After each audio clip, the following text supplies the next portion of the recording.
श्रोते हो, रामकृष्ण गोविंद.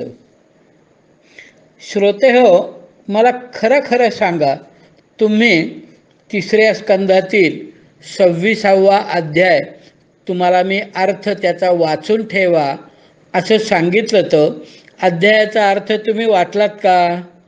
तुमच्याकडे भागवताचे संस्कृत मराठी खंडच नसतील तर तुम्ही भागवताचा अभ्यास कसा करणार? केवळ प्रवचने ऐकून आणि प्रवचने खूप आवडतात, चांगली असतात असं म्हणून भागणार नाही. मनुष्य जन्माचे ध्येय भगवत प्राप्ती. श्रोते हो, मी तुम्हाला कसं पटवून देऊ? वय वर्ष 65, 70, 75. आपल्याला आता संसाराची आसक्ती सोडायला पाहिजे. आपल्याला एकटं म्हणजे अगदी एकटं जायचं आहे. बरोबर काय घेऊन जायचं असेल तर चांगल्या वाईट कर्मांचे गाठोडे. भगवान प्रत्येक प्राणीमात्राच्यात सर्व काळी आहेत. परत सांगतो, भगवान प्रत्येक प्राणीमात्राच्यात सर्व काळी आहेत. नव्हे नव्हे, ते प्रत्येकातच आहेत. प्रत्येकात आहेतच हा परमार्थाचा पायाभूत सिद्धांत आहे. जे जे दिसे भूत ते ते असे भगवंत. हा विचार तुमच्या रक्तात, आचरणात, मनात, बुद्धीत भिनला पाहिजे. यालाच म्हणतात भगवत प्राप्ती. आणि अशी भगवत प्राप्ती केवळ आणि केवळ भागवत, गीता याच्या अभ्यासाने होणार आहे. या प्रवचनांच्या निमित्ताने प्रवचनातील विषयांचा धागा साधल्यानेच परमात्म्याची प्राप्ती होणार आहे. आत्ताच अभ्यास करा, वाचा, चिंतन करा, वाचलेल्याच्या विचारात गुंतून राहा, धागा सोडू नका. तिसरा स्कंध 26वा अध्याय.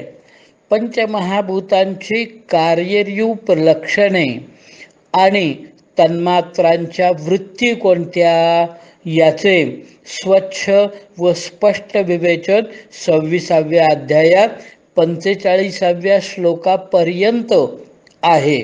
वाचा, शांतपणे वाचले तर समजेल. आता मी काय सांगतो ते नीट लक्ष देऊन ऐका, ठीक आहे? आकाशाची लक्षणे कोणती? आकाशाची लक्षणे बघण्यासाठी 34वा श्लोक वाचा. सर्व वस्तूंना पोकळी उपलब्ध करून देणे, सर्वांच्या आत बाहेर राहणे, तसेच प्राण, इंद्रिये व मन यांचा आश्रय घेणे ही कार्यरूप लक्षणे होत. आता या आकाश सूक्ष्म तत्वात विकार उत्पन्न झाला आणि त्यापासून वायू हे सूक्ष्म तत्व निर्माण झाले. मग बघा, नीट लक्ष द्या. मग वायूमध्ये आकाश तत्वाची लक्षणे असणारच की नाही? तर असणार, पण त्याचबरोबर वायूची स्वतःची पण काही लक्षणे असणार. ती लक्षणे 37व्या श्लोकात आहेत. सारांश: वायूमध्ये आकाशाची लक्षणे आणि शिवाय स्वतःची काही लक्षणे आहेत. आता वायूत विकार झाला, वायूत विकार उत्पन्न होऊन तेज हे सूक्ष्म तत्व निर्माण झाले. म्हणून मग तेजात आकाश व वायूचे लक्षणे आहेतच, पण स्वतःची अशी पण काही लक्षणे आहेत. 40वा श्लोक वाचा, त्यात तेजाची लक्षणे आहेत. आता तेजात विकार उत्पन्न होऊन पाणी हे सूक्ष्म तत्व निर्माण झाले. पाण्यात आकाश, वायू व तेजाची लक्षणे आहेतच, पण स्वतःची अशी पण काही लक्षणे आहेत. 43व्या श्लोकात पाण्याची लक्षणे सांगितली आहेत. आता पाणी तत्वात विकार उत्पन्न होऊन पृथ्वी हे सूक्ष्म तत्व निर्माण झाले. म्हणून पृथ्वीमध्ये आकाश, वायू, तेज व पाणी यांची लक्षणे आहेतच, पण स्वतःची अशी पण काही लक्षणे आहेत. 46व्या श्लोकात पृथ्वीची लक्षणे आहेत. आता निष्कर्ष काय यावरून? तर माझा देह पंचमहाभूतात्मक आहे आणि म्हणून या पंचमहाभूतात्मक देहात आकाश, वायू, तेज, पाणी आणि पृथ्वी या सर्वांची लक्षणे आहेत. तुम्हाला बघायचं आहे, अभ्यासच करायचा असेल, चिंतन करायचे असेल, मनुष्य देहाला गुरु का करावे ते समजून घ्यायचे असेल, तर पृथ्वी, आप, तेज, वायू व आकाश यांची वरील जे मी संदर्भात श्लोक दिले ना, त्यात सांगितलेली लक्षणे एकत्र लिहून काढा. एका पानावर एकत्रित सर्व लक्षणे लिहा आणि त्या पानाचा फोटो काढून मला व्हॉट्सअपवर पाठवून द्या. आपला देह किती गुणांनी, किती लक्षणांनी संपन्न आहे हे तुमच्या लक्षात येईल. अहो अहो लक्षात आल्यानंतर उठा, नारायणाच्या फोटो मूर्तीसमोर जा किंवा अंतर्मुख व्हा, डोळे मिटा आणि हृदयस्थ जनार्दनाच्या समोर उभे राहा आत बर का, कल्पनेने, आणि त्या नारायणाला, त्या जनार्दनाला सर्व बाजूने परत परत नमस्कार करा. वरून नमस्कार, खालून नमस्कार, डावीकडून नमस्कार, उजवीकडून नमस्कार. त्याचे आभार माना की त्याने मला सर्व गुणसंपन्न बनवले. आता याच अध्यायात त्यानंतर 47 व 48 या 2 श्लोकात पंचमहाभूतांच्या गुणांचे वर्णन आहे. आता येथे महत्त्वाचा भाग येतो. देहामध्ये ही पंचमहाभूते आहेत, त्यांची लक्षणे आपण पाहिली, त्यांचे गुण आपण पाहिले, पण ही सर्व महाभूते वेगवेगळी राहत होती. केवळ आपापल्या स्वतःच्या कार्यात मग्न होती. एका देहात असून परस्पर विरोधी होती. त्यांचे आपापसात पटत नव्हते. तेज आणि पाणी या तत्वांचं एकत्र कार्य दोघं करतील का? एकमेकाविरुद्ध स्वभाव असणारे तेज आणि पाणी. आकाश म्हणजे पोकळी, तर मग आकाश आणि पृथ्वी एकत्र येतील का? त्यामुळं ही पंचमहाभूते वेगवेगळी काम करत होती, एकत्र येत नव्हती. याचे सुंदर वर्णन नोदत तिष्ठत तदा विराट या पालुपदाने केले आहे. श्लोक 62 ते 69 वाचा. या पंचमहाभूतांचे लक्षणांचे, त्यांच्या गुणांचे, त्या पंचमहाभूतांच्या देवतांचे एकत्रीकरण होत नव्हते. आता मला तुम्ही सांगा, पाणी आहे, वाळू आहे, सिमेंट आहे, पण या सर्वांचे एकत्रीकरण झाल्याशिवाय स्लॅब टाकता येईल का? नाही येणार. मग आता या सर्वांचे एकत्रीकरण कसं करायचं? या 26व्या अध्यायातील शेवटचा पण अत्यंत महत्त्वाचा श्लोक 17वा श्लोक. चित्तेन हृदयं चैत्यः क्षेत्रज्ञ प्राविशद्यदा विराट तदैव पुरुषः सलिलादुदतिष्ठत. याचा अर्थ असा, जेव्हा चित्ताच्या अधिष्ठाता क्षेत्रज्ञ भगवान वासुदेव याने चित्तासहित हृदयात प्रवेश केला, त्याच वेळी विराट पुरुष पाण्यामधून उठून उभा राहिला. सगळी इंद्रिय आहेत, पण त्या इंद्रियात क्षेत्रज्ञ नाही. सगळी पंचमहाभूत आहेत, पण त्यात क्षेत्रज्ञ नाही. शरीर काम करेल, ते तिथं म्हटले, प्रत्येकाने प्रवेश केला त्यावेळी विराट पुरुष पाण्यातून उठून उभा राहिला नाही. पण तस्मिन् प्रत्यगात्मानं धिया योग प्रवृत्तया भक्त्या विरक्त्या ज्ञानेन विविच्यात्मनि चिंतयेत. अर्थ म्हणून भक्ती, वैराग्य आणि चित्ताच्या एकाग्रतेने झालेल्या ज्ञानाने त्या अंतरात्म स्वरूप क्षेत्रज्ञाचे या शरीरात साक्षी रूपाने चिंतन केले पाहिजे. श्रोते हो, अंतरात्म स्वरूप क्षेत्रज्ञ म्हणजेच नारायण, म्हणजेच हृदयस्थ जनार्दन, आणि ते आहेत म्हणून आपल्या अस्तित्वाला अर्थ आहे. मला माझ्या घराची, फ्लॅटची किंमत दिवसागणिक वाढत आहे याचेच ज्ञान आहे आणि याचा अभिमान आहे. मला माझ्या बँकेतील मुदत ठेवीचे, लॉकरमधील दागिन्यांचे आणि शेअरमधील गुंतवणुकीचे ज्ञान आणि अभिमान आहे. मला माझ्या शिक्षणाचे आणि सत्तेचे ज्ञान आणि अभिमान आहे. मला माझ्या डायबेटीस, गुडघेदुखी इत्यादी रोगांचे ज्ञान आहे आणि मी त्याच्याच दुःखात रममाण होणार. मला माझी मुले विचारत नाहीत याचे ज्ञान आणि मी सतत या सर्व प्रकारच्या सुखांना आणि दुःखांना कुरवाळत बसणार, त्याचे स्मरण करणार.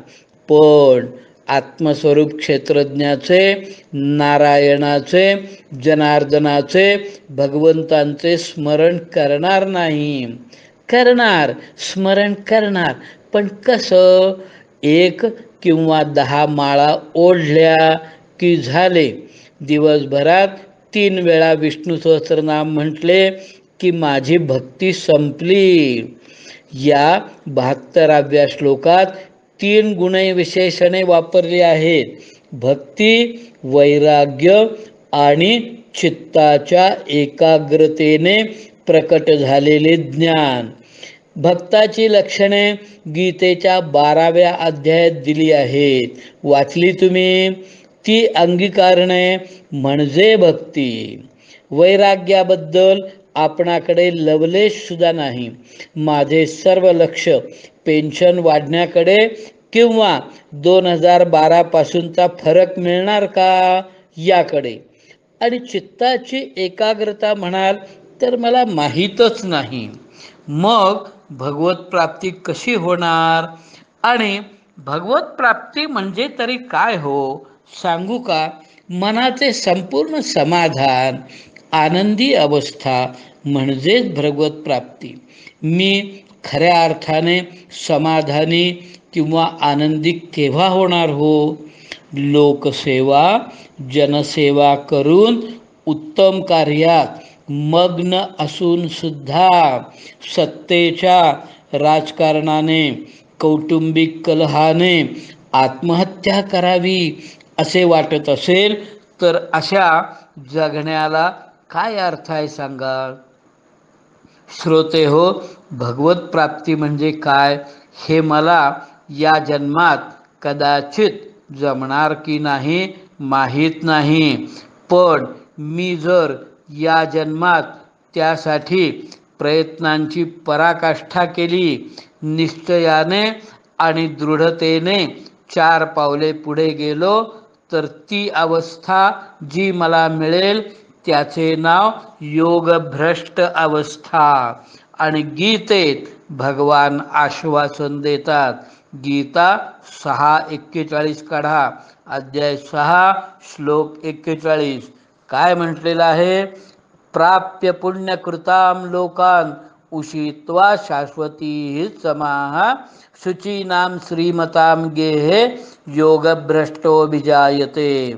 योगभ्रष्ट पुरुष पुण्यवानांना मिळणाऱ्या लोकांना, अर्थात स्वर्गादी उत्तम लोकांना जाऊन तेथे पुष्कळ वर्षे राहून नंतर पुढच्या जन्मात शुद्ध आचरण असणाऱ्या श्रीमंतांच्या घरात जन्म घेतो. श्रीमंतांच्या घरात जन्म घेतो म्हणजे श्रीमंती पैशाची नव्हे, तर आचरणाची, संस्काराची, ज्ञानाची. आणि एवढे जरी झाले या जन्मात, मी योगभ्रष्ट जरी झालो तरी खूप झाले. तेव्हा माझे स्वतःला बजावणे आणि तुम्हाला आग्रहाचे विनवणे, आपण गंभीरपणे भागवताचा अभ्यास करू. जे वाचले त्यावर प्रामाणिकपणे चिंतन करू आणि सतत शुद्ध सात्विकतेत जगू. जाता जाता परत एक विषय, 26व्या अध्यायातील 72व्या श्लोकात धिया योग प्रवृत्तया असे म्हटले आहे. धीचा अर्थ बुद्धी आणि धिया म्हणजे बुद्धीच्या अर्थात चित्ताच्या सहाय्याने, हा त्याचा अर्थ धियाचा. आणि योग प्रवृत्तया म्हणजे योगाच्या, योगधारणेच्या प्रवृत्तीने. मग मला सांगा, येथील योग या शब्दाचा अर्थ आसन किंवा हठयोग असा असेल का? येथील धिया योग प्रवृत्तयाचा अर्थ चित्ताच्या एकाग्रतेतून प्रकट झालेल्या ज्ञानाने. तुम्ही नेहमी पतंजल योग किंवा पातंजल योग किंवा योगा असा डांगोरा पिटता आणि योग म्हणजे आसन असा समज पसरवता. पण त्याच पातंजल मुनींनी योगाची व्याख्या काय केली आहे सांगू? ते म्हणतात योगश्चित्तवृत्ती निरोधः. योग म्हणजे चित्ताच्या वृत्तींचा निरोध. आता काय बोलता ते बोला, सांगा मला. योग या संस्कृतीचे अवमूल्यन करू नका. श्रोते हो, योग साधना ही आपली 5000 वर्षापूर्वीपासून चालत आलेली दिव्य परंपरा आहे. त्याचा योगा म्हणजे आसन असा अर्थ करून गीतेची योग परंपरा लुप्त करण्याच्या प्रयत्नात तुम्ही सहभागी होऊ नका. योग याज्ञवल्क या प्रमाणभूत ग्रंथात याज्ञवल्क्य ऋषी म्हणतात, ज्ञानम योगात्मकम विद्धि योगाश्चाष्टांग संयुतः संयोगो योग इत्युक्तो जीवात्म परमात्मनो.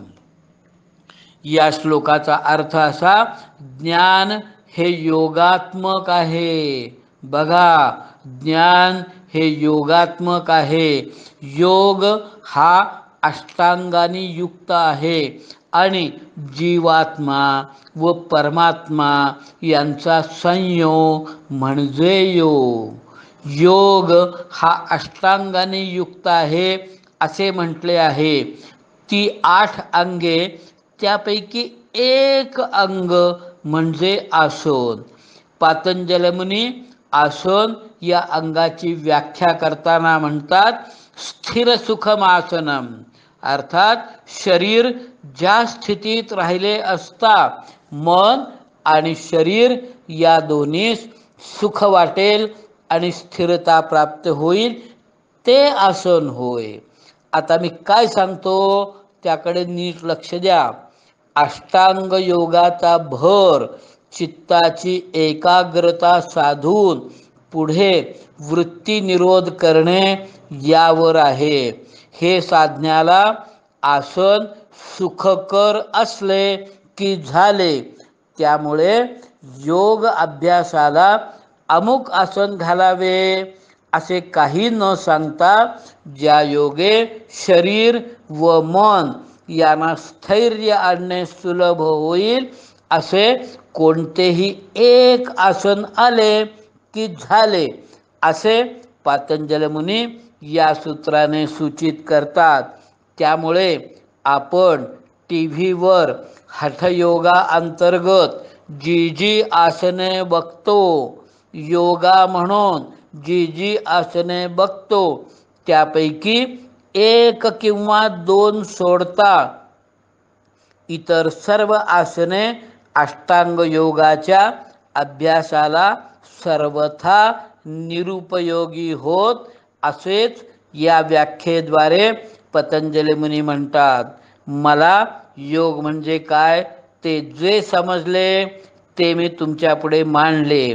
कृपया गीता ज्ञान लुप्त करण्याच्या मार्गामध्ये तुम्ही सहभागी होऊ नका, एवढेच माझे सांगणे प्रामाणिकपणानं. आता शेवटची एक तुम्हाला श्रोत्यांना विनंती. 26वा अध्यायाचा मी सारांश सांगितला. आता मी 27व्या अध्यायावर फारसं विवेचन करणार नाहीये, पण तुम्ही 27व्या अध्यायातील श्लोक 5 ते 11 याचा अर्थ वाचा. कदाचित मी त्यावर थोडंसं विवेचन करेन आणि त्यानंतर मी 28व्या अध्यायाकडं वळणार आहे आणि त्यामध्ये भगवंतांचे अवयव ध्यान जे आहे त्यावर आपण चिंतन करणार आहोत आणि त्याप्रमाणे दररोज आपण भगवंतांची मानसिक पूजा करणार आहोत. तेव्हा त्याची तयारी करा आणि सध्यापुरता 27वा अध्याय वाचून ठेवा. तुम्हाला अवघड वाटेल. मला आज एका दिवसातच 1-2 लोकांनी शंका विचारल्या. शंका खूप रास्त आहेत, चांगल्या आहेत आणि याचा अर्थ श्रोते हो तुम्ही अभ्यास करता असा त्याचा अर्थ होतो. मला बरं वाटलं त्या दोन्ही शंकांचा. देह म्हणजे मी नव्हे असं जे तुम्ही सांगता, ही भावना कशी घालवावी? किंवा तुम्ही 18 तत्वांचा निराश करायला पाहिजे म्हणून सांगितलं, तो 18 तत्वांचा निराश कसा करायचा? ती महत्त्वाची गोष्ट तुम्ही आम्हाला सांगा. अशा 2-3 शंका आजच्या दिवसात मला विचारल्या गेल्या. मी निराकरण करतो, पण अवघड आहे म्हणून तुम्ही वाचायचं सोडू नका, चिंतन करायचं सोडू नका. अवघड आहे म्हणून उलट तुम्ही 2 किंवा 3 वेळेला वाचा. मी तुम्हाला खात्री देतो शांतपणानं वाचलं, चिंतन केलं तर तुम्हाला समजेल. ठीक आहे. तुम्हाला खूप खूप शुभेच्छा. धन्यवाद. श्रीकृष्ण शरणम मम. रामकृष्ण गोविंद.